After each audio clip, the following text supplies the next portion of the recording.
Equity? You want equity? Lander Croft's laughter ricocheted off the mahogany walls of his executive suite, each echo slicing through me like broken glass.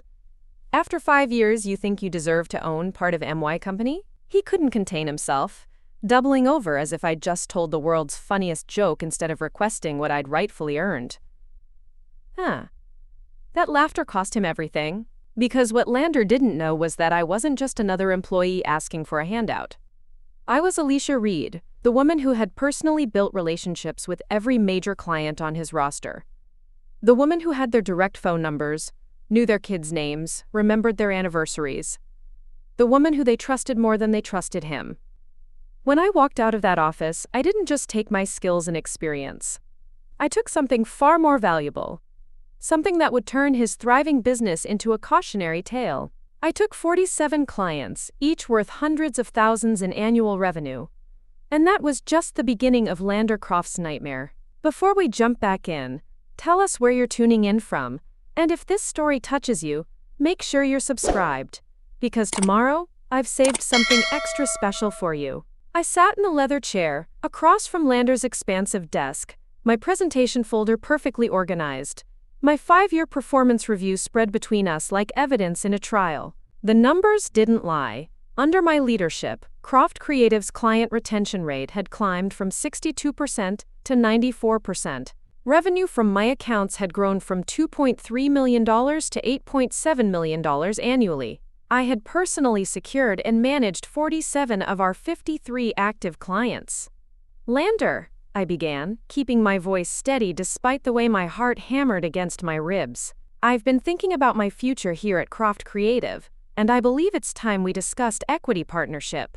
That's when the laughter started. Not a chuckle or a surprised laugh, but the kind of deep, mocking laughter that comes from someone who finds genuine amusement in what they consider to be complete absurdity. Lander pushed back from his desk, his chair swiveling as he shook his head in disbelief. Equity? You want equity. He gestured around his corner office, with its floor-to-ceiling windows overlooking downtown Millbrook's business district. After 5 years, you think you deserve to own part of MY Company? I felt heat rise in my cheeks, but I pressed forward. I've brought in over $30 million in revenue since I started here. The Hartwell Industries account alone. The Hartwell account that I secured through my industry connections? Lander interrupted, his amusement never wavering. The Nova Tech campaign that won awards because of my creative vision? I stared at him, momentarily speechless. I had spent 3 months courting Hartwell Industries, attending their corporate events, building relationships with their marketing team from the ground up. The Nova Tech campaign had been my concept from start to finish. I still had the original sketches in my home office, drawn at 2 in the morning when inspiration struck. I secured Hartwell, I said quietly. I developed the Nova Tech strategy. I've managed both accounts personally for 3 years. Lander waved his hand dismissively, still chuckling. Elysia, you're good at client relations, I'll give you that.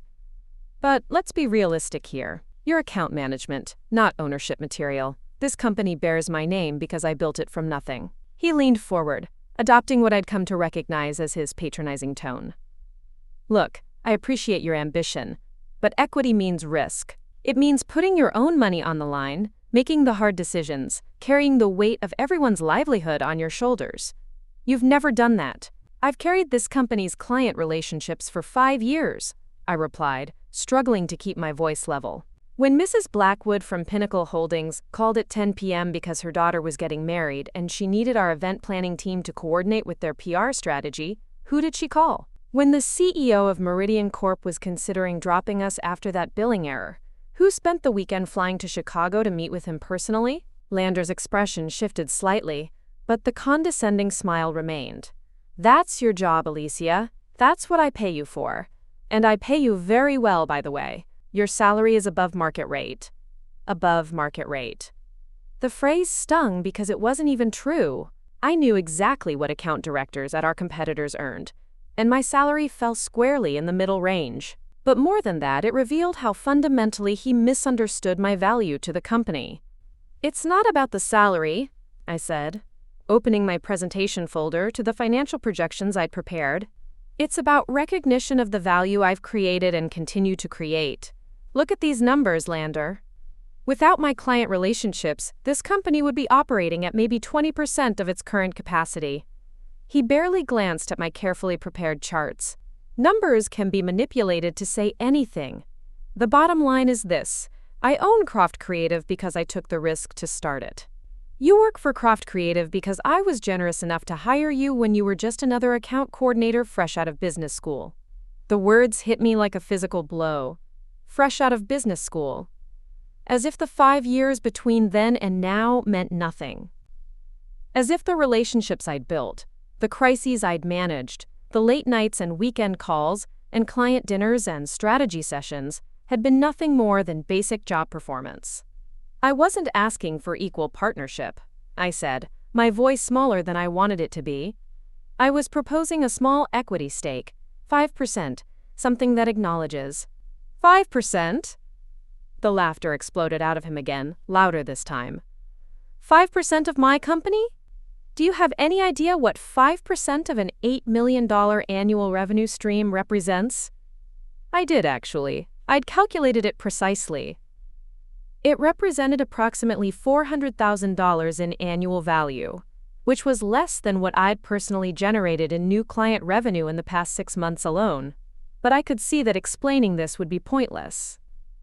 Lander stood up, walking to the window with his hands clasped behind his back in a gesture I'd seen him use when he wanted to appear thoughtful and executive-like. Elysia, you're a valuable employee. But you need to understand the difference between being valuable and being irreplaceable. Everyone here is replaceable, including you. The words hung in the air between us like a challenge. Irreplaceable. I thought about the contacts in my phone, the personal relationships I'd cultivated over years of careful attention and genuine care. I thought about the text messages from clients asking about my vacation plans, the birthday cards they sent to my home address, the way they specifically requested me for every major project. I see, I said quietly, closing my presentation folder. Look, Lander continued, his tone shifting to what he probably thought was kindness. You're obviously ambitious, and I respect that. But ambition without perspective can be dangerous. You've gotten comfortable here, maybe a little too comfortable. You start thinking you're indispensable, that the clients are yours instead of the company's. He turned back to face me, that practiced CEO smile spreading across his features. Here's what I'm willing to do. I'll consider a performance bonus at the end of the year, maybe even a small salary increase. But equity? He shook his head. That's not something you earn by doing your job well. That's something you get by risking everything to build something from scratch. I stood up, gathering my folder and my dignity as best I could. I understand completely. I'm glad we could clear that up, Lander said, already turning his attention back to his computer screen. Oh, and Elysia? I'd appreciate it if you could have the Johnson Industries proposal ready for review by Thursday. They're considering expanding their contract, and I want to make sure we're putting our best foot forward. Johnson Industries. The account I'd landed single-handedly after 6 months of persistence and relationship building. The account that would probably generate another $1 million in revenue over the next 2 years. The account that Lander would undoubtedly claim credit for in his next investor presentation. Of course, I said. I'll have it ready. As I walked to the door, I heard him chuckle again, quietly this time, as if savoring a private joke. That sound followed me out of his office and down the hallway toward my own workspace, where my computer screen showed 17 missed calls from clients and 43 unread emails marked as urgent. I sat down at my desk and stared at the screen for a long moment, Lander's words echoing in my mind. Replaceable, not indispensable. Valuable employee, not ownership material. For 5 years, I had believed that loyalty and performance would eventually be rewarded with recognition and a stake in what I was helping to build. I had believed that the relationships I'd formed and the value I'd created would speak for themselves. I opened my desk drawer and pulled out my personal phone, scrolling through a contact list that read like a who's who of Millbrook's business community. Each name represented hours of conversation, shared meals, solved problems, and mutual trust built over years of consistent service. Lander was wrong about one thing. I did understand the difference between valuable and irreplaceable. And I was about to show him exactly which category I belonged in. I'm Elysia Reed, by the way, 32 years old, and until that moment in Lander's office, I had been the senior account director at Croft Creative Marketing Agency here in Millbrook, Connecticut. The kind of person who arrives at the office an hour early and leaves 2 hours late, not because anyone asks me to, but because I genuinely care about doing exceptional work. The kind of woman who keeps client birthdays in her personal calendar and remembers the names of their pets. Before I go any further with this story, I'd really appreciate if you could take a second to tell me in the comments where you're watching from. This happened here in Connecticut, but I want to know if stories like mine resonate everywhere. Have you ever felt like your contributions were being minimized or overlooked at work? Please hit that like button and subscribe, because what I'm about to tell you might save you from making the same mistakes I did, or better yet, might give you the courage to recognize your own worth before it's too late. Preparing and narrating this story took us a lot of time, so if you are enjoying it, subscribe to our channel. It means a lot to us. Now back to the story. Growing up, I was raised by a single mother who worked 3 jobs to keep us afloat.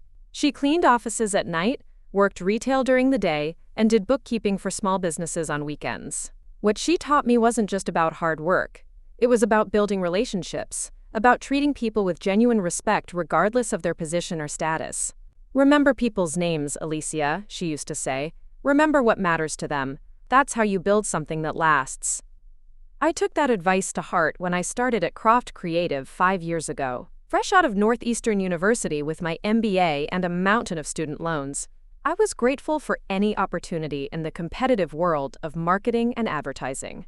Lander had hired me as an account coordinator, the entry-level position where you're basically a glorified assistant who takes meeting notes and coordinates schedules. But I saw it differently. I saw it as my chance to learn every single thing about every single client we served. Within my first month, I had memorized not just the basic details of our client portfolio, but the personal information that most people overlook. I knew that Margaret Blackwood from Pinnacle Holdings was a widow who started her company after her husband passed away from cancer. I knew that David Chen from Meridian Corp had twin daughters who played competitive soccer, and that his biggest frustration with previous agencies was their failure to understand his company's commitment to environmental sustainability. I knew that Janet Morrison from Hartwell Industries had worked her way up from the factory floor and valued authenticity above everything else. These weren't just data points to me. They were human beings with real concerns, real pressures, and real dreams for their businesses. While other account coordinators saw clients as revenue streams, I saw them as partners whose success was directly tied to my own. That approach paid off faster than anyone expected. Within 6 months, clients were specifically requesting me for their meetings. Within a year, I was handling client relationships that account directors with 5 years of experience couldn't manage. Within 18 months, Lander promoted me to account director, skipping the typical senior coordinator position entirely. But here's what I didn't realize at the time. What I wish someone had told me when I was 27 and just thrilled to be recognized for my hard work. Success without ownership is just expensive employment. I spent the next 3.5 years building something I thought I was a part of, but legally had no claim to. Every late-night call I took from a panicked client. Every weekend I spent developing strategy presentations. Every business dinner where I smiled and nodded while Lander took credit for my ideas. All of it was building his equity, not mine. The numbers don't lie, and I kept meticulous records. In my 5 years at Croft Creative, I had personally brought in 47 new clients. Not leads that converted, not prospects that I helped close, clients that I identified, courted, and secured entirely through my own efforts. The combined value of their contracts totaled over $38 million across those 5 years. I had also saved existing relationships that were on the verge of collapse. The Meridian Corp crisis I mentioned earlier, they were 3 days away from terminating their $2.3 million annual contract when their previous account director made a significant billing error and then tried to cover it up, rather than taking responsibility.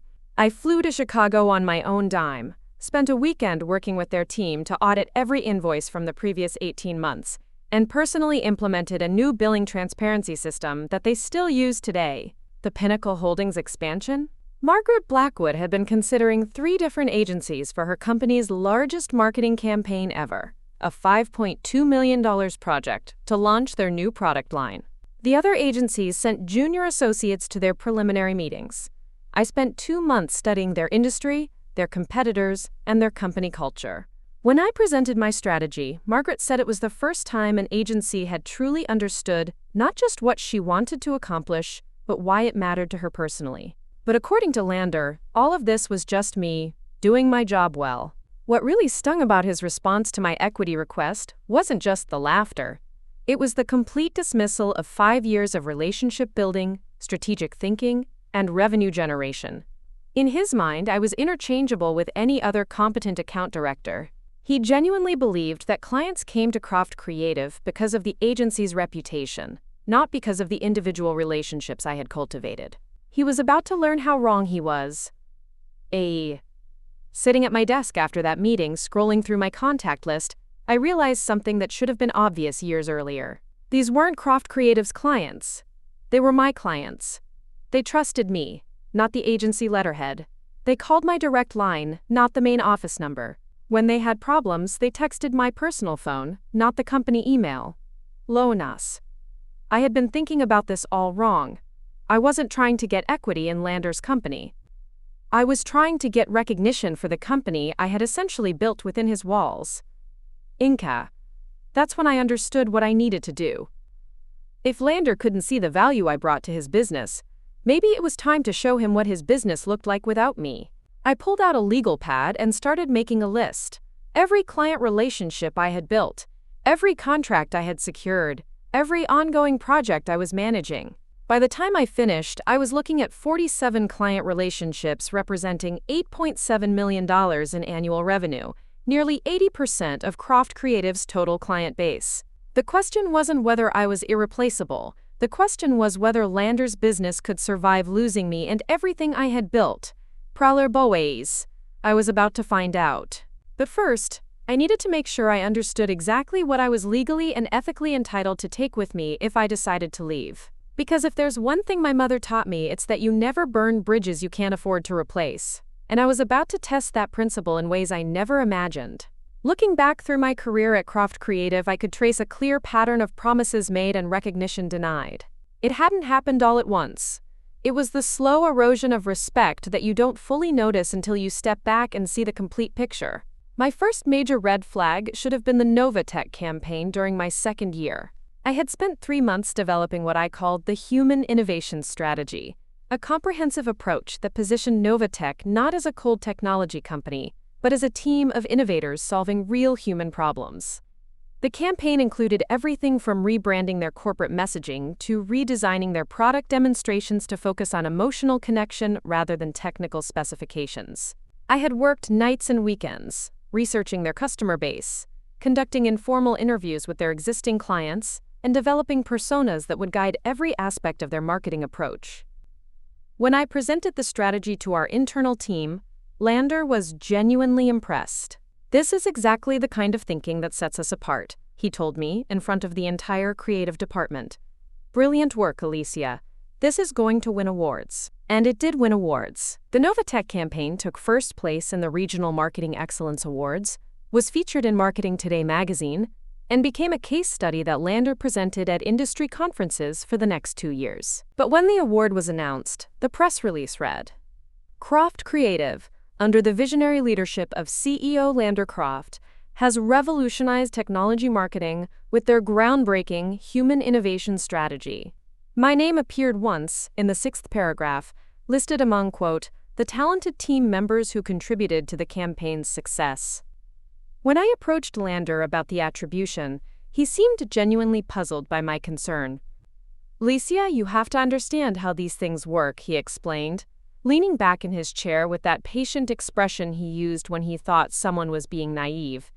"Awards go to agencies, not individuals. When clients hire us, they're buying the Croft Creative brand, not any single person's ideas. Your contribution is recognized through your salary and your role on the team." I accepted that explanation because I was still learning how the industry worked. I told myself that recognition would come with time, that building a reputation was a long-term process. What I didn't realize was that I was building someone else's reputation while my own remained invisible. The pattern continued with the Hartwell Industries acquisition. Janet Morrison and I had developed a genuine friendship over the 18 months I spent courting her business. She was a tough negotiator who had built her company through decades of careful expansion and strategic partnerships. She didn't trust easily, and she certainly didn't award multi-million-dollar contracts based on glossy presentations and empty promises. Our relationship began when I noticed a small article in the local business journal about Hartwell's commitment to hiring veterans. My uncle had served in Vietnam, and veteran employment was an issue I cared about personally. Instead of seeing this as a marketing angle, I reached out to Janet to learn more about their program and see if there were ways Croft Creative could support their initiative beyond just promoting it. That conversation led to coffee meetings, which led to my volunteering at their veteran job fairs, which led to Janet trusting me with increasingly sensitive information about their business challenges and growth plans. When they were ready to invest in a major marketing overhaul, I was the only agency representative they wanted to hear from. But the contract signing meeting was a different story. Lander insisted on leading the presentation, positioning himself as the strategic mastermind behind our proposal. He spoke about his vision for modernizing their brand and his innovative approach to B2B marketing in the manufacturing sector. I sat quietly in the corner, taking notes and occasionally answering specific questions about implementation details. After we secured the contract, a $3.2 million deal spread over 2 years, Lander sent a company-wide email celebrating the win. "I'm proud to announce that Croft Creative has landed our largest client to date," the email began. "This tremendous achievement reflects our commitment to strategic excellence and our ability to understand what Fortune 500 companies need to succeed in today's marketplace." The email included a detailed breakdown of how the contract would impact our quarterly numbers, our team expansion plans, and our position in the local market. My role in securing the account was mentioned briefly. Special thanks to our account team for their support throughout the sales process. I spent that evening calculating numbers. The Hartwell contract alone represented more revenue than my annual salary multiplied by 16. The commission structure at our company meant that Lander would personally receive bonuses totaling more than $200,000 from that single deal I had secured. Meanwhile, I received a standard performance bonus of $3,000 and a commendation letter for my excellent teamwork. The breaking point should have come during my 3rd year, when Lander made a promise he had no intention of keeping. Pinnacle Holdings was considering a massive expansion of their relationship with us, moving from a $800,000 annual contract to a $2.8 million partnership that would make them our 2nd largest client. Margaret Blackwood had made it clear that the expansion depended on her confidence in our team's ability to handle the increased workload and strategic complexity. "If we land this expansion," Lander told me during a private meeting, "I want you to know that I'm planning to restructure your compensation package. You've proven that you can handle senior-level responsibility, and it's time your title and salary reflected that. I'm thinking Senior Vice President of Client Relations, with a base salary increase of 40% and a new bonus structure tied to client retention and growth." I was thrilled. Finally, it seemed like my contributions were being recognized, not just with words, but with concrete advancement and financial acknowledgement. I threw myself into the Pinnacle expansion proposal with renewed energy, developing a comprehensive strategy that addressed every aspect of their growth plans and positioned our agency as an integral partner in their success. The proposal worked. Margaret signed the expansion contract, praising our exceptional strategic thinking and unparalleled understanding of our business objectives. The deal closed in December, and I spent the holidays imagining how the promotion and raise would change my financial situation and career trajectory. January came and went. February passed without any mention of the promised restructuring. In March, I finally gathered the courage to remind Lander about our conversation. "Oh, that," he said, barely looking up from his computer screen. "I've been reviewing our organizational structure, and I've decided we're not ready for that kind of change yet. The VP title would create confusion about reporting hierarchy, and frankly, the budget isn't there for the kind of salary adjustment we discussed. But I want you to know that the conversation isn't off the table permanently. Let's revisit it in a year or two. Meanwhile, the Pinnacle expansion had already generated over $600,000 in additional revenue in its first quarter, money that flowed directly to the bottom line and increased Lander's personal wealth accordingly. That's when I started paying closer attention to the financial structure of our agency. Lander owned 100% of Croft Creative, which meant that every dollar of profit belonged to him personally. As the business grew, largely through client relationships I had built and managed, his net worth increased proportionally. My compensation, meanwhile, remained essentially flat except for modest annual raises that barely kept pace with inflation. I began to understand that I wasn't building a career at Croft Creative. I was building Lander's retirement fund. The final insult came during my 4th year, when Lander hired his nephew Trevor as a strategic business development associate at a salary that was 15% higher than mine. Trevor was 25 years old, fresh out of college, with no experience in marketing or client relations. His primary qualification seemed to be his genetic connection to the CEO. Within 6 months, Trevor was presenting himself to clients as a senior strategist and taking credit for campaigns I had developed.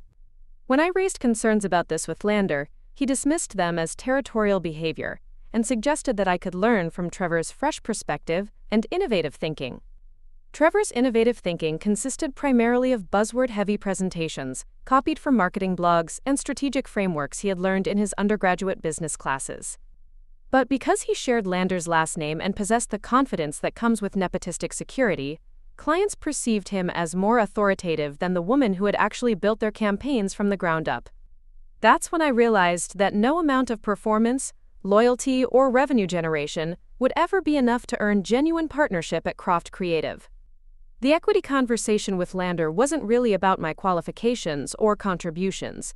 It was about his fundamental belief that ownership was something you inherited or claimed, not something you earned through value creation. I had spent 5 years trying to prove I deserved a seat at the table, when I should have been building my own table all along. That evening, I sat in my home office, surrounded by 5 years of carefully maintained records.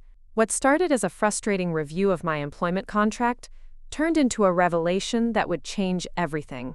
My original employment agreement with Croft Creative was surprisingly sparse. Just 4 pages of standard language covering salary, benefits, basic confidentiality, and termination procedures. But as I read through it with fresh eyes, paying attention to what wasn't included rather than what was, I realized Lander's legal team had made a crucial oversight.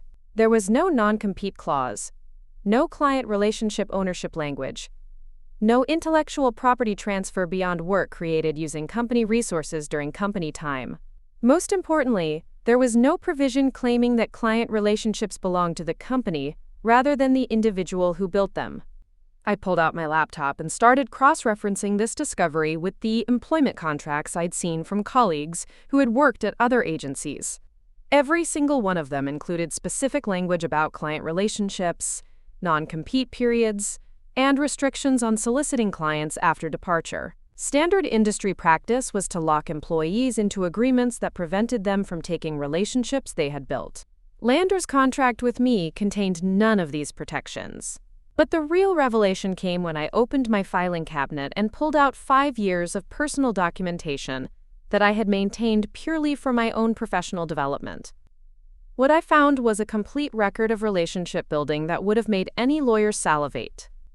I had kept copies of every personal email exchange with clients, every handwritten thank you note they had sent to my home address, every invitation to their company events, every text message about non-business topics. I had documented every instance where clients had specifically requested me for projects, every time they had bypassed the main office number to call my direct line, every occasion when they had referred new business specifically because of their relationship with me. The evidence was overwhelming. These weren't Croft Creative's clients who happened to work with me. These were my clients who happened to conduct business through Croft Creative. I opened a spreadsheet and began creating what I would later think of as my client loyalty audit. For each of the 47 clients I had brought to the agency, I documented how the relationship began: cold outreach, referral, personal connection. Primary point of contact: my direct line, personal email, company general inbox. Personal relationship indicators: holiday cards, family updates, non-business communications. Loyalty statements: requests for me specifically, resistance to working with other team members. Revenue history, what they were spending annually, growth trajectory, contract renewal patterns. The results were staggering. 39 of the 47 clients had my personal contact information and used it regularly. 42 had never worked with any other account representative at Croft Creative. 36 had made explicit statements about their business being contingent on working with me personally, but the most revealing data point was in my email archives. Over the past 5 years, I had received 127 emails from clients that began with phrases like, "I know this isn't business related, but," or, "I hope you don't mind me reaching out personally." These weren't professional communications routed through company channels. These were personal messages sent to someone they trusted as an individual. I pulled up one particular email thread that perfectly illustrated the dynamic. Margaret Blackwood from Pinnacle Holdings had written to me 6 months earlier. "Elysia, I wanted to reach out personally to thank you for your support during the product launch crisis. When our manufacturing partner missed the deadline and we were facing a potential PR disaster, you didn't just implement damage control strategies. You personally called your media contacts to help us reframe the narrative. That kind of advocacy goes far beyond what we pay Croft Creative for, and it's exactly why we trust you with our most sensitive projects. You're not just our account manager, you're our partner." This wasn't an isolated sentiment. I found similar messages from David Chen at Meridian Corp., Janet Morrison at Hartwell Industries, and dozens of other clients. They weren't praising Croft Creative's service. They were expressing personal gratitude for my individual efforts and commitment. The more I reviewed these communications, the clearer it became that I had fundamentally misunderstood my position. I had been thinking like an employee, trying to prove my value to an employer, when I should have been thinking like a business owner whose clients happened to pay their invoices through a third-party processing company. I pulled out my phone and scrolled through my contacts, but this time I wasn't just looking at names and numbers. I was looking at a client base that represented $8.7 million in annual revenue, built through 5 years of personal relationship investment, documented with meticulous records of individual loyalty and trust. Then I did something I had never done before. I calculated what these relationships would be worth in the open market. The industry standard for client acquisition costs runs between 15 and 25% of first-year contract value. For a book of business worth $8.7 million annually with an average client retention rate of 94%, the acquisition value alone would be approximately $2.1 million. But these weren't just acquired clients. These were clients with demonstrated loyalty, proven growth trajectories, and documented personal relationships. A marketing agency with this client base would conservatively be valued at 3 to 4 times annual revenue. In other words, I was sitting on a business asset worth between $26 and $35 million. And I had built it entirely through personal relationships that legally belonged to me, not to Lander's company. I opened my laptop and began researching something I should have investigated years earlier: the legal framework around client relationship ownership in Connecticut. What I discovered was a series of court cases that consistently ruled in favor of individual relationship builders, provided they could demonstrate that client loyalty was based on personal trust rather than company resources or proprietary processes. The key legal test was simple. If a client's primary reason for maintaining the business relationship was their connection to a specific individual, rather than to the company's capabilities or resources, then that relationship could legally follow the individual to a new business context. My documentation provided overwhelming evidence that client loyalty was personal rather than institutional. Email threads where clients explicitly stated their preference for working with me. Contract renewal letters that specifically mentioned our working relationship as a deciding factor. Referral patterns that traced back to personal recommendations rather than company marketing efforts. I had unknowingly been building a legal case for 5 years, but the most shocking discovery came when I found my original recruitment letter from Lander, buried in my files from 5 years ago. Rereading it with my current understanding, I realized that even he had acknowledged something important back then. "Elysia, your reputation for building authentic client relationships precedes you. We're not just hiring your skills. We're hoping to benefit from the trust and loyalty you've cultivated throughout your career. We believe that your personal approach to client service will be a perfect fit for our agency's growth objectives. Even in writing, Lander had acknowledged that I was bringing existing relationship-building capabilities and personal reputation to his company. He hadn't hired me to build relationships for Croft Creative. He had hired me to bring my relationship-building abilities to benefit his business. The distinction was legally significant, and I had the documentation to prove it. I leaned back in my chair, staring at 5 years of evidence spread across my desk. For the first time since that humiliating meeting in Lander's office, I felt something other than anger or disappointment. I felt powerful. Because I finally understood what I actually owned, what I could legally take with me, and what Lander's business would look like without me and the relationships I had built. The question was no longer whether I was valuable enough to deserve equity in his company. The question was whether his company could survive losing the foundation I had built for it.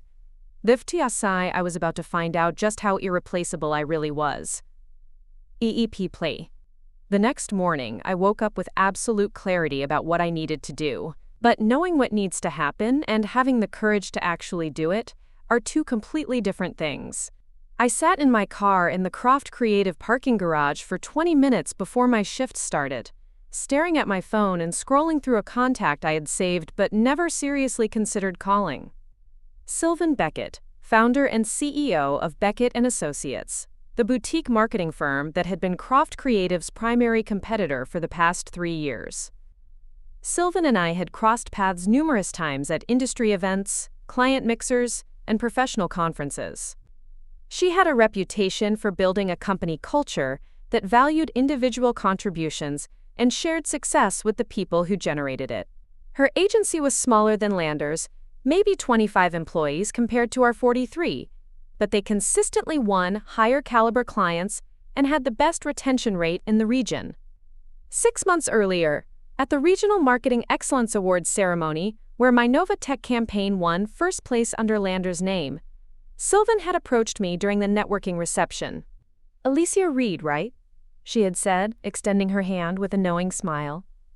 "I've been watching your work for years. That Hartwell Industries transformation was brilliant.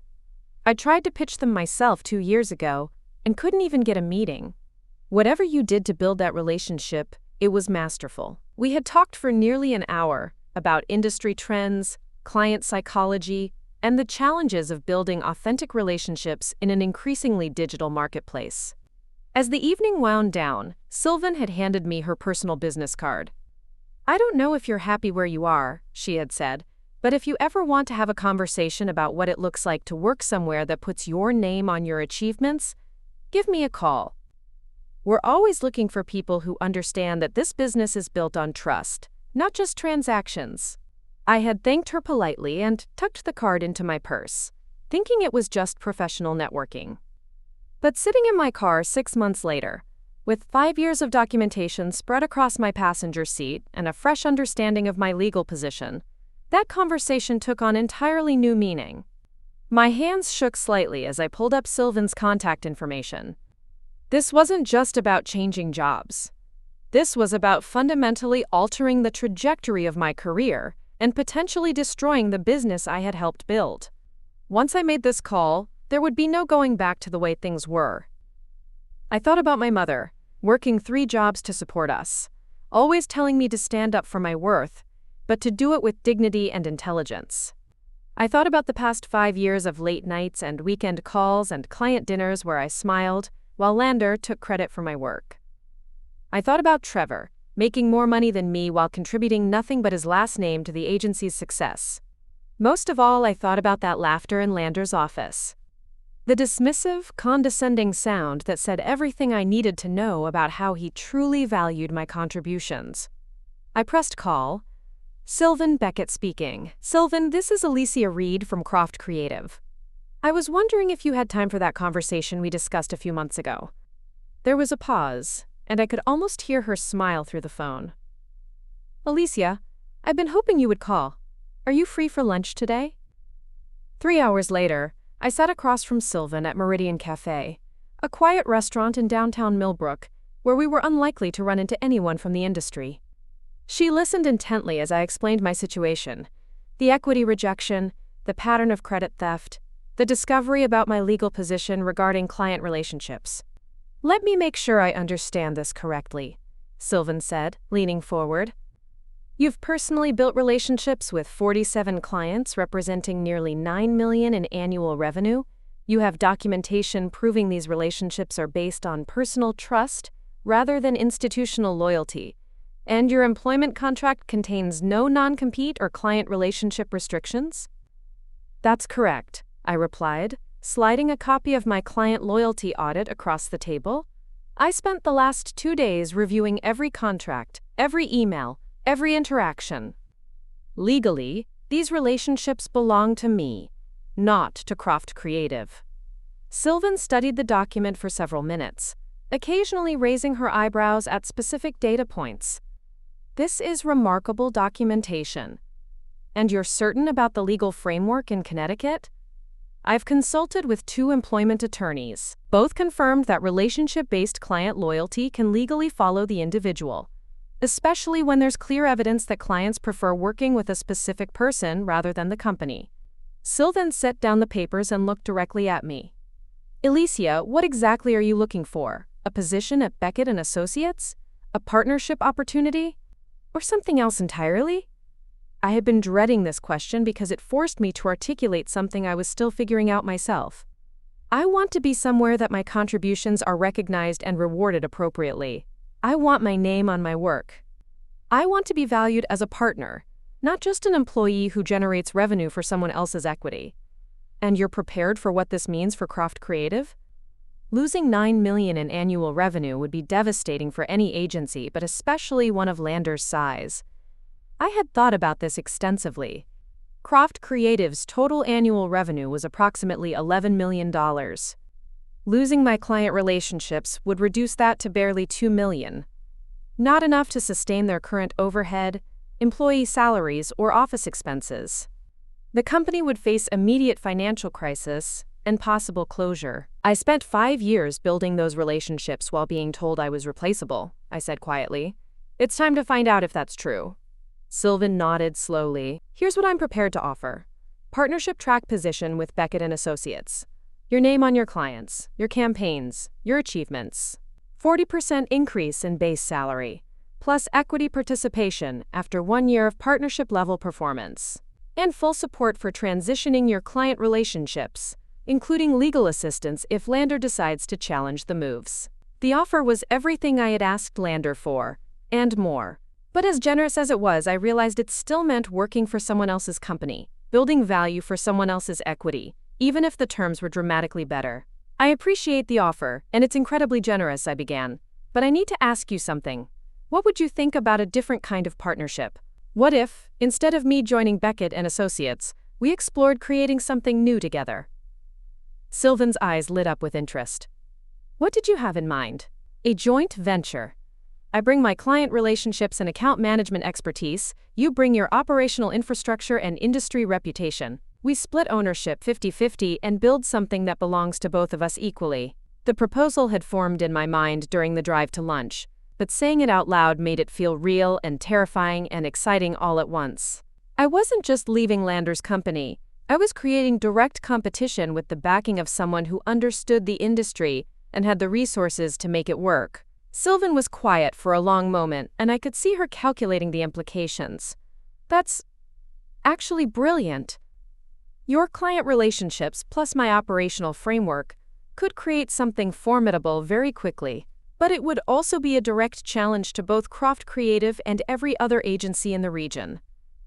I know, I said. The question is whether you're interested in that kind of challenge. She extended her hand across the table. Let's do it. As we shook hands, I felt something I hadn't experienced in 5 years. The thrill of being treated as an equal partner rather than a valuable employee. We spent the next 2 hours sketching out preliminary plans for what we would call Reed and Beckett Strategic Marketing, a firm built on the principle that client relationships belong to the people who build them, and that success should be shared with the people who create it. By the time I drove back to Croft Creative that afternoon, I was no longer Elysia Reed, Senior Account Director hoping for recognition. I was Elysia Reed, co-founder of a company that would prove exactly how irreplaceable the right person can be. The only question remaining was how long it would take Lander to realize what he had lost. I was about to find out. Ineen. The phone rang at 7:23 a.m. the next morning. Margaret Blackwood from Pinnacle Holdings calling my personal line as she always did when something important was on her mind. Elysia, I hope I'm not calling too early. Her familiar voice came through with a tone of concern I hadn't heard before. I just received the strangest call from Lander yesterday afternoon. He was asking very specific questions about our contract terms, renewal timelines, and whether we'd ever considered working with other agencies. I sat up in bed, instantly alert. What kind of questions specifically? He wanted to know if our business was contingent on working with you personally, or if we'd be equally satisfied working with other members of his team. When I told him that you were the primary reason we expanded our contract last year, he seemed unsettled, almost like he was conducting some kind of audit. My stomach dropped. Somehow, Lander had figured out that something was changing. Maybe he'd noticed my distracted behavior over the past few days, or perhaps he'd finally done the math on how much revenue was tied to my personal relationships. Margaret, can I ask you something confidentially? If I were to leave Croft Creative, what would that mean for your relationship with the agency? There was no hesitation in her response. Elysia, you are our relationship with the agency. I've never worked with anyone else there in any meaningful capacity. If you left, I'd be looking for a new marketing partner within 30 days. Over the next 2 hours, I received similar calls from 6 other clients. David Chen, from Meridian Corp. Janet Morrison, from Hartwell Industries. The CEO of Novatech. Each conversation followed the same pattern. Lander had been making probing calls, trying to assess client loyalty, and each client had responded with some variation of the same message. Their business relationship was with me personally, not with Croft Creative. By 10 a.m., my phone was buzzing with a text from Lander. Need to see you in my office immediately. Cancel whatever meetings you have scheduled.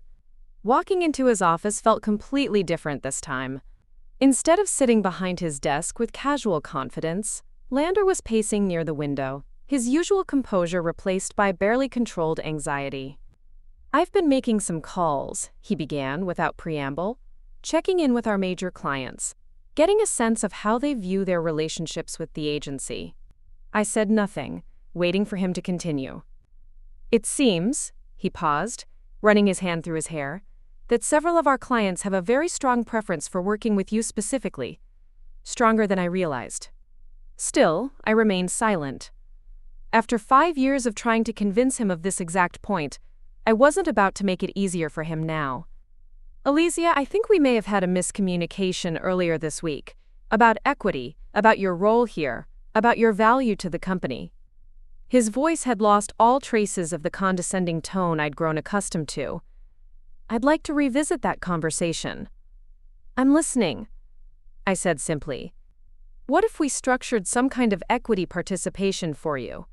Not immediately, but over time, based on performance metrics and client retention. It was remarkable how different Lander sounded when he was worried rather than confident. The man who had laughed at my request for 5% equity 3 days earlier was now tentatively offering some unspecified future equity tied to performance metrics he hadn't bothered to define. What percentage are we discussing? I asked. Well, equity is complex. There are legal considerations, tax implications, dilution issues. He was stalling, trying to sound generous while offering as little as possible. Maybe we start with 2%, see how things go. 2%. After 5 years of building nearly his entire client base. After generating over $30 million in revenue. After proving that client retention was directly tied to my personal relationships. And the timeline for this equity grant? Maybe 18 months? 2 years? We'd need to establish clear metrics, demonstrate consistent performance. I almost laughed. He was offering me less than half of what I'd originally requested, on a delayed timeline, with undefined performance requirements that he could manipulate at will. This wasn't recognition, it was damage control. Lander, I appreciate the offer, but I don't think we're aligned on my value to this organization. His expression shifted to something closer to panic. Elysia, let's be reasonable here. You're obviously valuable to the team, but equity represents ownership, voting rights, profit sharing. These are serious considerations that affect the entire future of the company. I understand exactly what equity represents, I replied calmly. Which is why I find it interesting that you're offering it now, after spending years telling me I wasn't ownership material. Look, he said, abandoning any pretense of casual discussion, I may have undervalued your contributions in the past. Business owners sometimes get focused on the big picture and lose sight of individual impact. I'm trying to correct that now. For the first time in this conversation, Lander sounded like he was telling the truth. He had undervalued my contributions. He had been focused on his big picture while ignoring the individual impact that made his big picture possible. What if we made it 5%? He continued. Your original request, immediate vesting, full voting rights, 5%.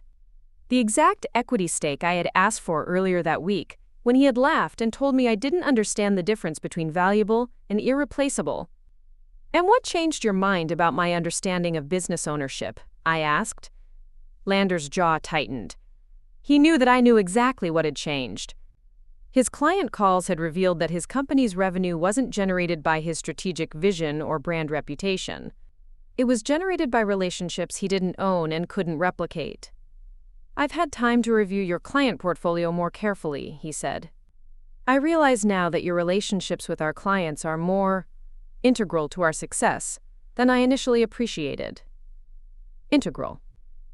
After 5 years, he was finally acknowledging that client relationships were integral to an agency's success. It would have been gratifying if it weren't so obviously motivated by fear rather than respect. Lander, can I ask you something? What do you think happens to Croft Creative if I decide to leave? The question hung in the air between us like a sword. We both knew the answer, but he was clearly hoping I wouldn't force him to acknowledge it explicitly. Well, obviously there would be a transition period.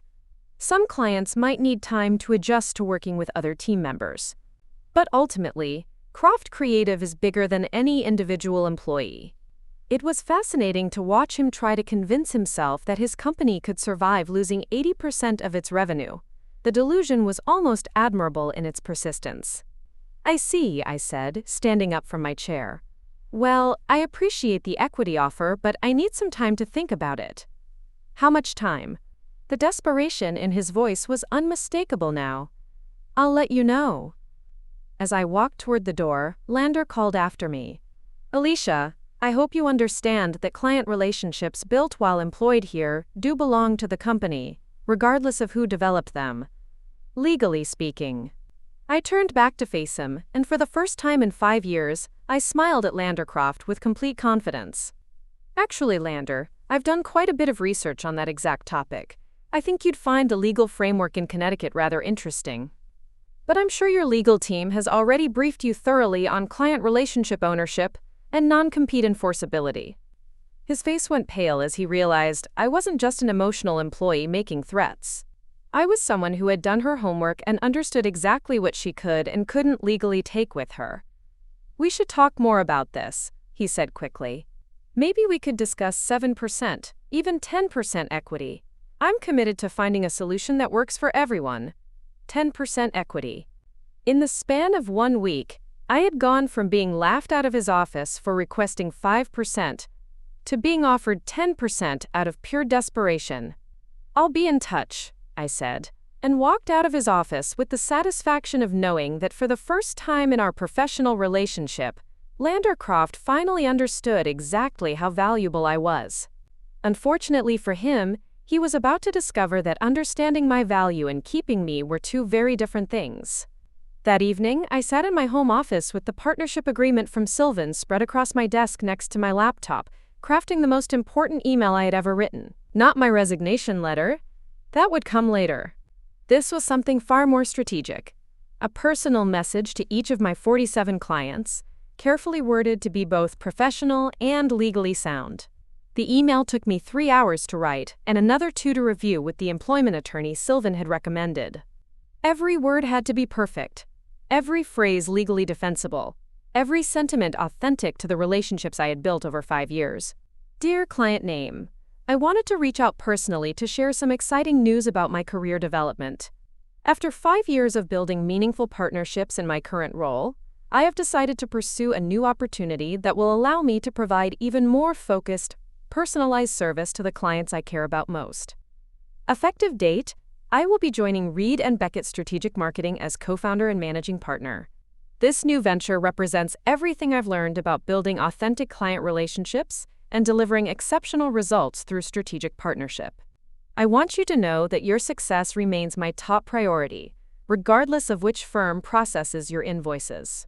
I would be honored to continue our working relationship in this new context, where I can offer you even greater access to resources, innovation, and personalized attention. I will be calling you personally over the next few days to discuss transition details and answer any questions you might have. Thank you for 5 years of trust, partnership, and shared success. With sincere appreciation, Elysia Reed, co-founder, Reed & Beckett Strategic Marketing. At 6:47 a.m. on Monday morning, I sent 47 personalized versions of this email. By 7:15 a.m., my phone was ringing. Margaret Blackwood was first, as I had expected. Elysia, I just read your email. Congratulations on the new venture. It sounds like exactly the kind of opportunity you deserve. Her voice carried genuine enthusiasm. When can we schedule a meeting to discuss transitioning our account? How about Thursday afternoon? I'd love to introduce you to my business partner, Sylvan Beckett, and walk you through how this change will actually enhance the service you receive. Perfect. Should I notify Lander that we'll be terminating our contract with Croft Creative? I'd prefer to handle those communications myself if you don't mind. I want to make sure the transition is handled professionally on all sides. By 8:30 a.m., I had received similar calls from 32 clients. Every single conversation followed the same pattern. Congratulations on my new venture, enthusiasm about continuing our working relationship, and immediate willingness to transition their business to Reed & Beckett. At 8:45 a.m., Lander burst into my cubicle area. "What the hell do you think you're doing?" His voice was loud enough to stop conversations throughout the office. "I just got calls from 6 clients telling me they're terminating their contracts to follow you to some company I've never heard of." I remained seated at my desk, keeping my voice calm and professional despite the scene he was creating. "I'm pursuing a career opportunity that better aligns with my professional goals." "This is corporate sabotage. You're stealing my clients." "I'm not stealing anything, Lander. I'm informing clients who have worked with me personally that I'm changing firms. They're free to make their own decisions about who they want to work with." By now, the entire office was watching our exchange. Trevor had emerged from his corner office, looking confused and concerned. Other account coordinators had stopped their phone calls to listen. This was not how Lander had wanted this conversation to go. "You signed a contract," he said, lowering his voice but maintaining the aggressive tone. "You have obligations to this company." I reviewed my contract very carefully, Lander. "I'm not violating any of its terms." "We'll see about that." He pulled out his phone and started dialing. "I'm calling our attorney right now. This won't stand." "That's certainly your right," I replied. "But before you do that, you might want to have him review the specific language in my employment agreement regarding client relationships and non-compete restrictions." Lander paused mid-dial, and I could see him trying to remember what was actually in the contract he had signed 5 years ago. The doubt in his expression told me everything I needed to know. "I'm giving you my formal resignation," I continued, pulling an envelope from my desk drawer. 2 weeks' notice as specified in my contract. I'll spend that time completing all transition documentation and ensuring that any ongoing projects are properly handed off. He stared at the resignation letter as if it were written in a foreign language. "Elysia, let's be reasonable here. If this is about equity, we can work something out. I'm prepared to offer you 15% ownership, immediate vesting, full partnership status." 15%. In the span of 4 days, his offers had escalated from laughter to 15% equity with full partnership status. If I had needed any more proof of my value to his company, this was it. "I appreciate the offer, but I've already committed to a partnership opportunity that better reflects my contributions and goals." "What partnership opportunity? Who are you working with?" "Reed & Beckett Strategic Marketing." Sylvan Beckett and I are co-founders, with equal ownership and shared decision-making authority. The color drained from Lander's face as he processed this information. Sylvan Beckett? She's our primary competitor. She's my business partner now. For a moment, Lander stood completely still, and I could almost see him calculating the full implications of what I was telling him. Not only was he losing his primary revenue generator, but I was taking those relationships directly to his biggest rival. This is a declaration of war, he said quietly. No, Lander. This is a resignation letter. I'm starting a business with someone who values partnership over ownership, collaboration over control, and shared success over individual profit. Over the next hour, my phone rang continuously. David Chen from Meridian Corp called to schedule a transition meeting. Janet Morrison from Hartwell Industries wanted to discuss accelerating her account transfer. The CEO of Nova Tech asked if Reed and Beckett would be interested in expanding their current campaign into international markets. Each conversation was a knife in Lander's fantasy that client relationships belonged to companies rather than individuals. Each call demonstrated that 5 years of personal relationship building had created loyalty that transcended corporate letterhead. By 11 a.m., Lander had retreated to his office with his attorney on speakerphone. I could hear fragments of heated discussion through his partially open door, phrases like client theft, breach of contract, and legal options. But I could also hear longer periods of silence, as his lawyer presumably explained the legal realities of client relationship ownership in Connecticut. At noon, Trevor approached my desk with obvious nervousness. Elysia, my uncle wants to know if there's any way to work this out. He's willing to consider making you a full partner, 50% ownership, equal decision-making, your name on the company letterhead. 50% ownership, equal partnership. My name on the letterhead. Everything I had wanted when I walked into Lander's office a week ago asking for 5% equity.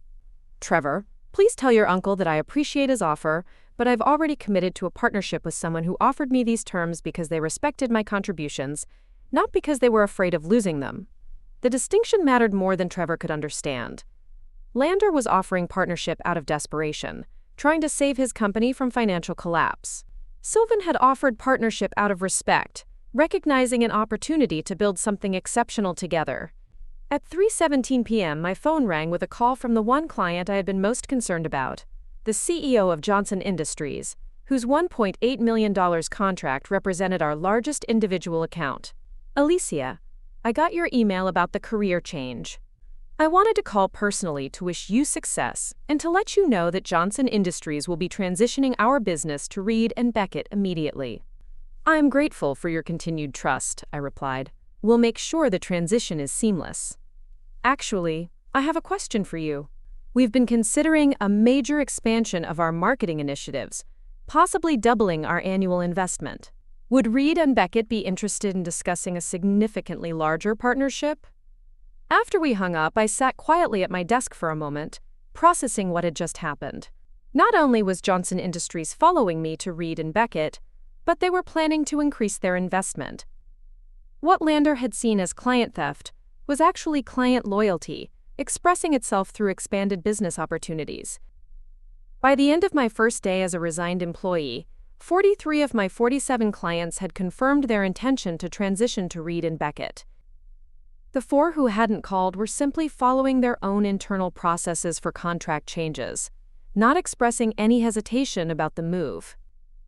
Lander's worst-case scenario had become reality. His $8 million company was about to become a $2 million company overnight. His primary competitor was about to gain not just his client base, but his most experienced account director as an equal partner. As I packed up my personal belongings that evening, I reflected on how quickly power dynamics can shift when people finally understand what they're really negotiating over.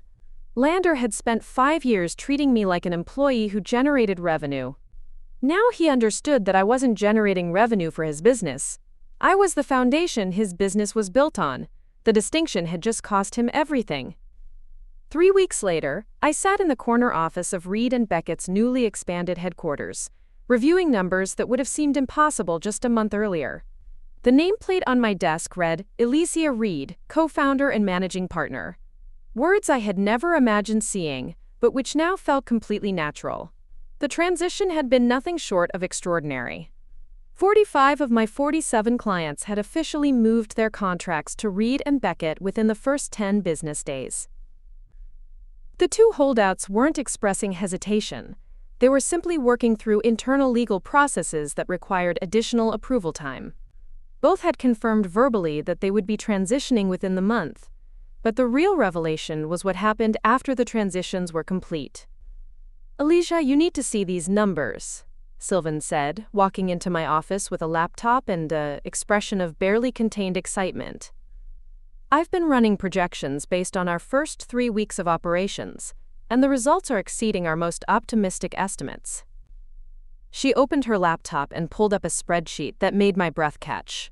"We're not just meeting the revenue targets from your original client portfolio, we're surpassing them significantly." The data was stunning. Johnson Industries hadn't just doubled their marketing investment as promised, they had tripled it, signing a $5.4 million annual contract that included expansion into digital transformation consulting and international market development. Margaret Blackwood at Pinnacle Holdings had accelerated the timeline on a product launch campaign, increasing their annual spending from $900,000 to $1.6 million. David Chen at Meridian Corp had brought us 2 additional companies from his business network, adding another $1.2 million in new client revenue.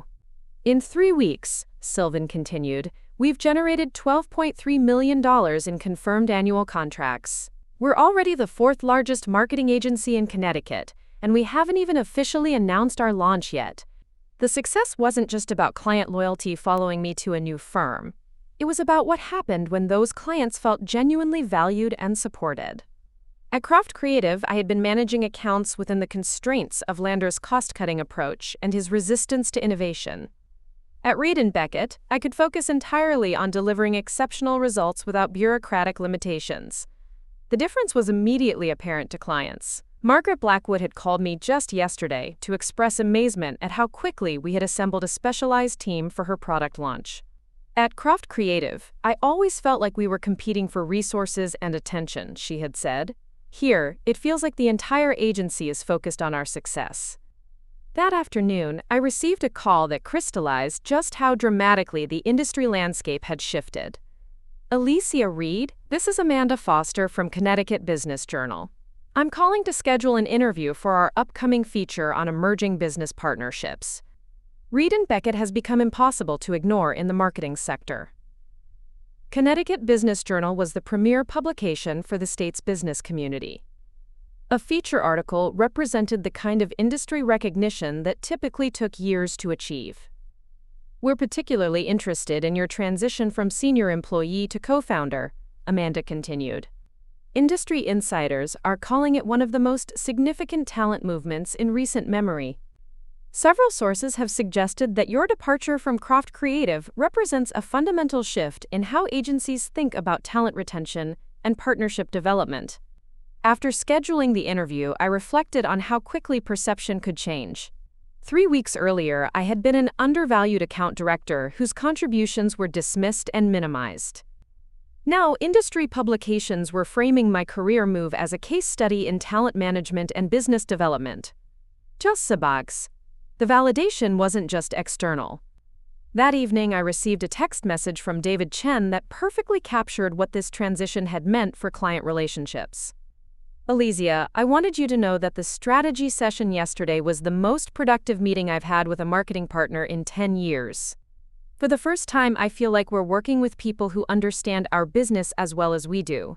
Thank you for bringing this level of partnership to our relationship." Messages like this had become routine over the past 3 weeks. Clients weren't just following me to Reed and Beckett. They were discovering what became possible when their marketing partner operated without the artificial constraints that had limited our previous work together. But perhaps the most satisfying validation came from an unexpected source. 2 of Lander's remaining clients had reached out to me directly, asking if Reed and Beckett would be interested in taking on their accounts. These weren't clients I had worked with personally at Croft Creative. They were relationships that other account directors had managed. But they had watched the quality of service decline so dramatically after my departure that they were actively seeking alternatives. "We've had 3 different people assigned to our account in the past 2 weeks," explained the marketing director at Coastal Manufacturing. "None of them understands our business model or our objectives. We've heard that you're offering the kind of personalized service that made Croft Creative successful in the first place." The irony was perfect. Lander had built his reputation on the client relationships I had developed and managed. Now, the decline in service quality was driving even his remaining clients to seek out the person whose departure had caused that decline. Meanwhile, reports about Croft Creative's struggles were becoming impossible to ignore. Industry contacts were telling me about significant layoffs, office downsizing, and canceled expansion plans. The company that had generated $11 million in annual revenue just a month earlier was now struggling to maintain basic operations with its remaining client base. Trevor had called me twice, ostensibly to discuss transition details, but really to probe whether there was any possibility of reconciliation. The desperation in his voice was unmistakable. "Elysia, my uncle wants to know if you'd consider some kind of consulting arrangement. Maybe Reed and Beckett could handle certain accounts while maintaining a partnership relationship with Croft Creative." The proposal was simultaneously insulting and revealing. Lander wanted to benefit from the client relationships he had lost while offering nothing substantive in return. It was the same mentality that had led to this situation, the belief that he could access the value I created without acknowledging me as an equal partner. "Trevor, please tell your uncle that Reed and Beckett is focused on building our own client relationships rather than maintaining partnerships with former employers." But the real measure of our success came during a lunch meeting with Janet Morrison from Hartwell Industries. Jeanette had always been one of my most straightforward clients, someone who spoke honestly about business relationships without worrying about diplomacy. "Elysia, I have to tell you something," she said over coffee. "In 15 years of working with marketing agencies, I've never seen a transition handled this smoothly. Usually, when someone leaves an agency, there's a period of adjustment, some decline in service quality, confusion about who's handling what. This has been the opposite experience." She leaned forward, lowering her voice slightly. "Our results have actually improved since the transition. The campaign performance metrics we're seeing are 23% better than what we were achieving at Croft Creative. And the level of strategic thinking we're getting now? It's like night and day." Janet's feedback represented something more significant than client satisfaction. It demonstrated that my performance at Croft Creative had been artificially constrained by the environment and resources I had been working within. Given proper support and partnership, my actual capabilities exceeded even what my track record had suggested. That evening, as I reviewed the day's accomplishments, I realized that the success of Reed and Beckett wasn't just personal vindication. It was proof of a fundamental business principle that Lander had never understood. Exceptional people perform at exceptional levels when they're treated as partners rather than employees. The phone calls from prospective clients, the industry recognition, the financial results, the client satisfaction, all of it confirmed what I had suspected but never been able to prove while working for someone else. I hadn't just been generating revenue for Lander's company. I had been building the foundation for something much larger. Something that could only reach its potential when freed from the artificial constraints of his ownership mentality. 3 weeks had transformed me from an undervalued employee to a recognized industry leader. But more importantly, it had proven that recognizing your own worth isn't just personally satisfying, it's economically transformative for everyone involved. The clients were getting better service. Sylvan was building the company she had always envisioned. I was finally working at the level my capabilities had always warranted. Everyone was winning except the person who had laughed at the idea that I might be worth 5% equity in the company I had essentially built for him. 6 weeks after my resignation from Croft Creative, the legal papers arrived at Reed and Beckett via certified mail. Lander was suing me for breach of fiduciary duty, tortious interference with business relationships, and theft of proprietary client information. The lawsuit sought $8.2 million in damages and requested an immediate injunction preventing me from working with any former Croft Creative clients. Sylvan and I sat in our attorney's office that afternoon, reviewing what could only be described as a desperate legal Hail Mary. "This is interesting," said Rebecca Martinez, our employment law specialist, as she flipped through the 23-page complaint. Mr. Croft is essentially arguing that client relationships developed by employees belong to the employer, regardless of contract language. It's a theory that's been consistently rejected by Connecticut courts for the past 15 years. She pulled out a thick folder of precedent cases. The legal standard is clear. If client loyalty is based on personal relationships rather than proprietary business processes, those relationships can legally follow the individual. Your documentation provides overwhelming evidence that client loyalty was personal, not institutional. The lawsuit itself was revealing in what it didn't claim. Lander wasn't alleging that I had violated my employment contract because he couldn't. His legal team had clearly reviewed the agreement and found no enforceable restrictions on client relationships or competition. Instead, he was arguing that some broader principle of employee loyalty should override the specific terms we had both signed. "What's his chances of success?" I asked. Rebecca smiled grimly. "In my professional opinion, less than 5%. This reads like a lawsuit designed to generate legal costs and public relations pressure rather than actually win in court. But that doesn't mean it won't be expensive and time-consuming to defend." The timing of the lawsuit wasn't coincidental. Just 3 days earlier, the Connecticut Business Journal had published their feature article about Reed and Beckett, with my photo on the cover under the headline, "The Partnership Revolution: How One Executive's Departure Redefined Industry Talent Relations." The article had been overwhelmingly positive, describing my transition as a case study in recognizing individual value and building authentic business partnerships. Lander's response had been swift and ugly. Within hours of the article's publication, he had sent a lengthy statement to industry publications, claiming that I had engaged in unethical client solicitation and corporate espionage. He suggested that my departure had been planned for months and involved coordination with competitors to damage Croft Creative's reputation.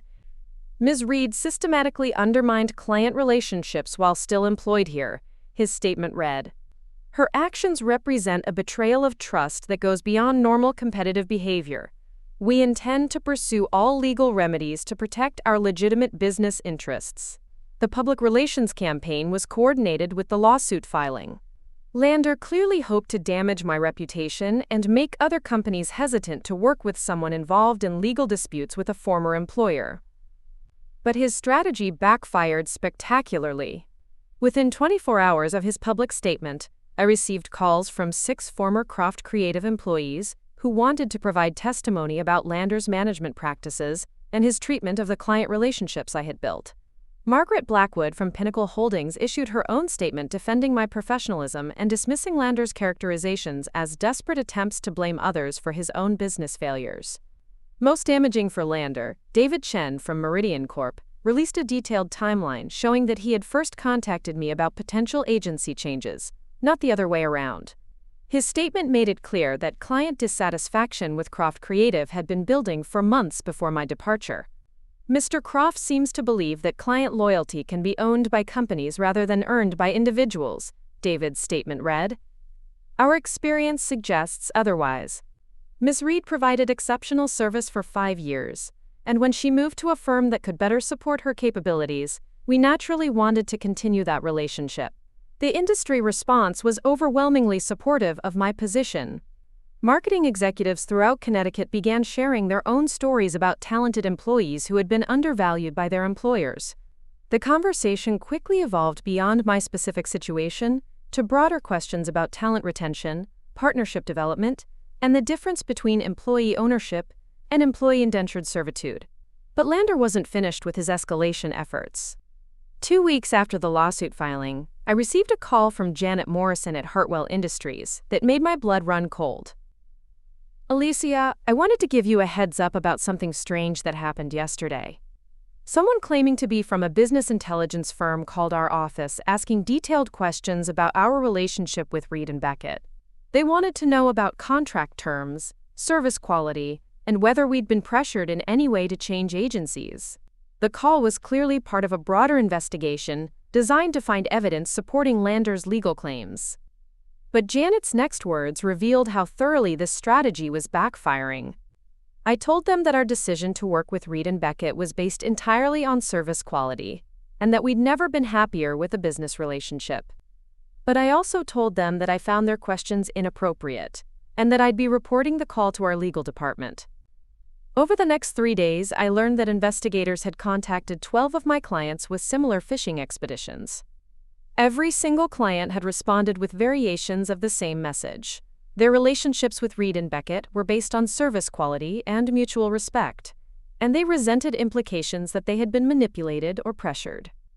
Lander's investigation was actually generating additional positive testimonials for our business. The legal and public relations battle reached its peak during a meeting that I hadn't seen coming. Rebecca Martinez called on a Thursday afternoon to inform me that Lander's attorney had requested a settlement conference. They want to meet next week to discuss resolution options, she explained. This usually means they're not confident about their litigation prospects and want to explore alternatives to going to trial. The settlement meeting took place in a sterile conference room at a downtown law office, with attorneys for both sides present, along with myself and Lander. It was the first time I had seen him since leaving Croft Creative, and the change in his appearance was shocking. He looked like he had aged 5 years and 2 months, thinner, grayer, with the hollow-eyed look of someone dealing with chronic stress. His opening proposal was both desperate and insulting. "I'm prepared to drop the lawsuit entirely," he began, "if Elysia agrees to return 20% of her current client portfolio to Croft Creative and signs a non-compete agreement preventing her from soliciting any additional former clients. The proposal would have required me to give up approximately $2.4 million in annual revenue, while accepting restrictions on my ability to build relationships with people I had worked with professionally for years."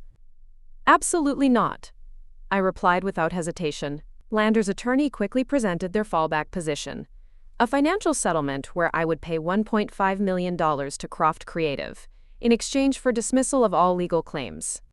"Let me understand this correctly," I said. "You want me to pay you money for the privilege of having built client relationships that legally belong to me anyway? Those clients were developed using company resources and company time," Lander interjected, speaking directly for the first time. "You profited from investments that Croft Creative made in business development." It was fascinating to hear him articulate the fundamental misunderstanding that had created this entire situation. He genuinely believed that paying someone a salary for 5 years entitled him to own everything that person accomplished during that time. "Lander," I replied, "I generated over $30 million in revenue for your company. In return, you paid me approximately $350,000 in salary and benefits. If anyone owes compensation for investments in business development, it's not me." The mathematics were stark and undeniable. Even accounting for overhead costs and business expenses, my contribution to Croft Creative's profitability had exceeded my compensation by a factor of more than 10 to 1. Rebecca Martinez ended the settlement conference with a counter-proposal that perfectly captured the absurdity of Lander's position. If Mr. Croft believes that employee compensation creates ownership of relationship-based business development, then perhaps he should consider the implications of that theory. Ms. Reed's documented client relationships have generated approximately $8.7 million in value for Reed and Beckett. Under his ownership theory, she might have a claim to compensation reflecting that value creation. The color drained from Lander's face as he realized the logical endpoint of his argument. If employee work belonged to employers regardless of contract terms, then exceptional employee work might justify exceptional compensation claims. We left the settlement meeting with no agreement, but with the clear understanding that Lander's legal position was deteriorating rapidly. His lawsuit was generating negative publicity for his company, while providing positive testimonials for mine. His investigation efforts were alienating the clients he was trying to recover. His settlement proposals were so unrealistic that they demonstrated desperation rather than strength. 3 days later, the industry publication Marketing New England released their own investigation into the Croft Creative situation. Their headline read, "Case Study in Talent Mismanagement: How One CEO's Equity Denial Led to Company Collapse." The article included interviews with 4 former Croft Creative employees, who described a pattern of undervaluing individual contributions while taking credit for team achievements. It detailed the financial impact of my departure and analyzed the legal and ethical issues surrounding client relationship ownership. Most damaging for Lander, the article included a sidebar comparing Croft Creative's decline with Reed and Beckett's rapid growth, illustrating what happened when the same talent was properly supported and recognized. By the end of that week, it was clear that Lander's escalation strategy had achieved the exact opposite of his intended results. Instead of damaging my reputation and recovering his clients, he had created a public case study in the importance of valuing talent appropriately. His nightmare was becoming an industry-wide cautionary tale about what happens when business owners confuse legal ownership with relationship ownership. 3 months after leaving Croft Creative, I received a LinkedIn message that stopped me cold. It was from Sarah Chen, a junior account coordinator who had started at the agency just 6 months before my departure. "Hi Elysia, I hope you don't mind me reaching out. I was laid off from Croft Creative last week, along with 12 other people. I know you're probably busy with your new company, but I was wondering if you might have a few minutes to talk about the industry. I'm not sure where to go from here." I stared at the message for a long time, feeling a weight in my chest that success hadn't prepared me for. Sarah was 24 years old, fresh out of college, carrying student loans that probably equaled her annual salary. She had been collateral damage in a war she hadn't started and couldn't have prevented. Over the following days, I learned the full scope of what my departure had cost people who had nothing to do with Lander's decision to undervalue me. Croft Creative had conducted 3 rounds of layoffs in 10 weeks. 26 employees had lost their jobs, including several people I had worked closely with for years. Marcus Williams, the graphic designer who had collaborated with me on the Novatech campaign. Lisa Park, the social media coordinator who had helped manage client communications during crisis situations. Robert Torres, the office manager who had been with the company longer than I had. Each of these people had families, mortgages, car payments, and responsibilities that didn't disappear when Lander's business model collapsed. They were paying the price for his failure to recognize and retain the talent that drove his revenue, but they had no control over those decisions. The moral complexity of the situation kept me awake at night.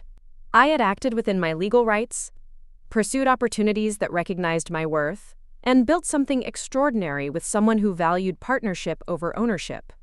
Every business decision I had made was ethically sound and professionally justified, but 26 people were unemployed because I had finally stood up for myself.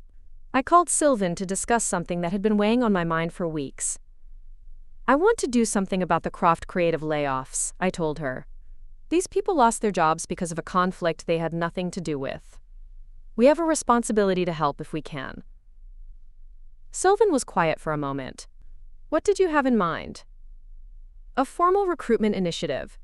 We're growing fast enough that we could absorb several qualified candidates. And for the positions we can't fill internally, maybe we could help with placement services, reference letters, industry connections." "That's going to be expensive," Sylvan pointed out, "and potentially complicated if Lander tries to claim we're systematically raiding his former staff." "I don't care about the expense," I replied. "And as for Lander's opinions, I think we've established that his legal threats aren't particularly intimidating." 2 weeks later, Reed and Beckett announced the Professional Transition Support Program, a comprehensive initiative designed to help displaced marketing professionals find new opportunities. We committed to interviewing every qualified former Croft Creative employee and established partnerships with 3 other agencies to expand placement opportunities. The response was immediate and overwhelming. Sarah Chen was the first person we hired, bringing her enthusiasm and fresh perspective to our growing social media team. Marcus Williams joined as our lead graphic designer, finally getting the creative freedom and recognition he had deserved for years. Lisa Park became our communications coordinator, with a salary increase of 35% over what she had been earning at Croft Creative. But we couldn't hire everyone, and not everyone wanted to work for the company that had indirectly caused their unemployment. Some former Croft Creative employees were understandably resentful about the entire situation. Robert Torres, the office manager, declined our offer of an interview. "I appreciate what you're trying to do," he told me during a brief phone conversation, "but I worked for that company for 8 years. I had health insurance, vacation time, a pension plan. Now I'm 53 years old, trying to start over because of a conflict between you and Lander." His words stung because they were completely fair. Robert had been a loyal employee who did his job well and deserved better than to become casualty in someone else's professional dispute. I found myself thinking about my mother's advice about never burning bridges you can't afford to replace. In my case, I could afford to replace the bridge between myself and Lander, but I hadn't considered that other people were standing on that bridge when I decided to burn it. The placement program helped 18 former Croft creative employees find new positions within 2 months. We directly hired 7 people and provided reference letters, interview coaching, and industry connections for the others. The initiative cost Reed and Beckett approximately $90,000 in direct expenses and countless hours of staff time. It was the right thing to do, but it didn't eliminate the moral complexity of the situation. During our quarterly review meeting, Sylvan brought up something I had been avoiding thinking about. "You know that Lander's probably going to have to declare bankruptcy within the next 6 months," she said. The layoffs bought him some time, but the fundamental math hasn't changed. He can't sustain operations without the revenue base you took with you. I had known this was inevitable, but hearing it stated so plainly made it real in a way I hadn't been prepared for. Lander would lose not just his company but probably his personal assets, his reputation, and his career in the industry. "Do you ever regret it?" Sylvan asked. "Knowing what it cost other people?" I thought about the question for a long time before answering. I regret that other people got hurt. I regret that Lander's poor management decisions created a situation where standing up for myself meant that loyal employees lost their jobs. But I don't regret recognizing my worth or refusing to accept less than I had earned. The distinction mattered. I could take responsibility for the consequences of my actions without accepting responsibility for the underlying situation that made those actions necessary. Success had taught me that fighting for your value sometimes means accepting that others will pay a price for your courage. The challenge is ensuring that when you win, you don't forget the people who lost through no fault of their own. 1 year after walking out of Lander's office, I stood at the podium of the Connecticut Business Leadership Conference, accepting the Emerging Entrepreneur of the Year award in front of an audience of 800 business leaders. The plaque in my hands felt surreal, but the journey that had brought me there felt inevitable. Reed and Beckett's strategic marketing had exceeded every projection we had made during those first nervous planning sessions. Our annual revenue had reached $18.7 million, making us the second largest marketing agency in Connecticut. We employed 43 people, including 22 former Croft creative staff members who had found new opportunities through our transition support program. But the numbers only told part of the story. 18 months ago, I began my acceptance speech. I was sitting in my boss's office, asking for a 5% equity stake in the company I had helped build. He laughed at me. That laughter changed my life, and I hope it changes yours too. I looked out at the audience, seeing faces that represented every industry, every level of experience, every stage of career development. Because that moment taught me something every person in this room needs to understand. Your value isn't determined by what someone is willing to pay you. Your value is determined by what you're willing to accept. The response was immediate and overwhelming. I had expected polite applause. Instead, I received a standing ovation that lasted nearly 2 minutes. After my speech, I was approached by dozens of professionals sharing their own stories of undervaluation, missed opportunities, and the courage required to recognize their worth. But the most meaningful conversation happened with someone I hadn't expected to see. Lander was waiting near the exit as I left the conference center, looking smaller and older than I remembered. Croft Creative had officially closed 6 months earlier, and he had taken a position as a senior account director at a regional agency, essentially the same role I had held under him, but at a company a fraction of the size his had once been. "Congratulations," he said simply. "You deserved that recognition." We stood there for a moment in awkward silence before he continued. "I wanted to apologize. Not for the lawsuit or the public statements. That was just business. But for not seeing what you were actually worth when it mattered. It was the first time Lander had ever acknowledged that his perception of my value had been fundamentally wrong. I thought loyalty meant accepting whatever I offered," he said. "I thought if I paid you fairly, that was enough. I never understood that exceptional people require exceptional recognition." What would you do differently? I asked. He smiled ruefully. Everything. I'd give equity to people who earn it.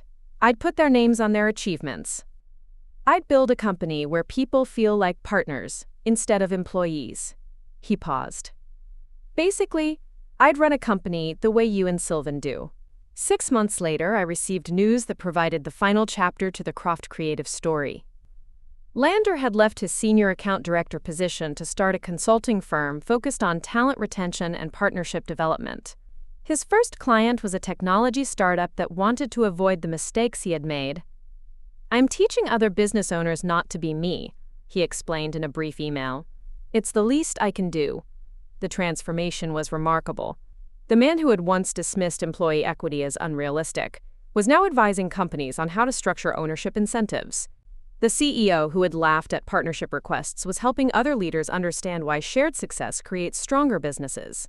But the real validation came from the industry-wide changes that our story had helped catalyze. Over the past year, 3 major Connecticut agencies had implemented equity participation programs for senior staff. The Connecticut Marketing Association had added a conference track on talent partnership and retention. Business schools were using our case study to teach courses on relationship-based business development and employee ownership models. Most importantly, I was regularly contacted by professionals who had used our story as inspiration to advocate for their own worth.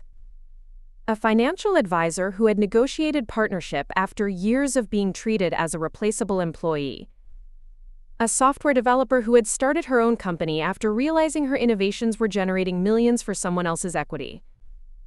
A sales director who had leveraged his client relationships to secure the recognition and compensation he had earned. Each of these success stories reinforced the fundamental lesson I had learned. Exceptional performance deserves exceptional recognition, and accepting anything less diminishes everyone involved. Today, Reed & Beckett employs 67 people across 3 offices. Our company culture is built on a simple principle. Individual excellence drives collective success, and everyone who contributes to that success should share in the rewards. We offer equity participation to every employee after their first year. Our project managers get their names on campaign materials. Our junior staff members receive mentorship and clear advancement pathways. Most importantly, we regularly review compensation and recognition to ensure that people's contributions are acknowledged appropriately. But this isn't just about business practices. It's about something much more fundamental. If you're watching this and questioning whether you're being valued appropriately in your workplace, I want you to understand something. Loyalty should flow both ways. Hard work should be rewarded proportionally. And exceptional contributions deserve exceptional recognition. Document your achievements. Know your market value. Understand your legal rights.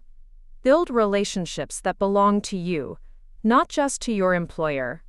And never, ever let someone convince you that asking for what you've earned is unreasonable or ungrateful.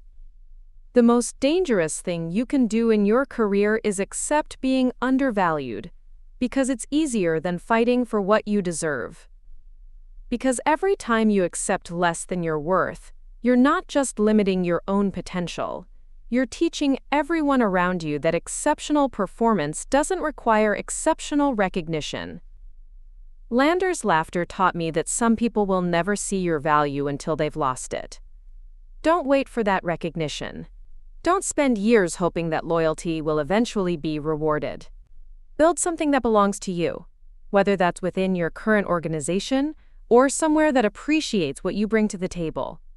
Your worth isn't negotiable. It's simply a fact that others can choose to recognize or ignore. But you should never ignore it yourself.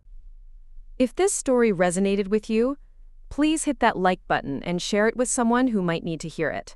Subscribe for more stories about finding your voice in spaces designed to silence it. And leave a comment telling me about a time you had to choose between loyalty and self-worth. Because sometimes the most powerful thing we can do is simply refuse to accept being undervalued. And sometimes that refusal changes everything. Not just for us, but for everyone who comes after us. The algorithm I created wasn't just a business process. It was a life algorithm. Recognize your worth, document your value, And never let anyone convince you that exceptional contributions deserve ordinary recognition. That algorithm works every time. Up next, you've got 2 more standout stories right on your screen. If this one hit the mark, you won't want to pass these up. Just click and check them out. And don't forget to subscribe and turn on the notification bell so you don't miss any upload from us.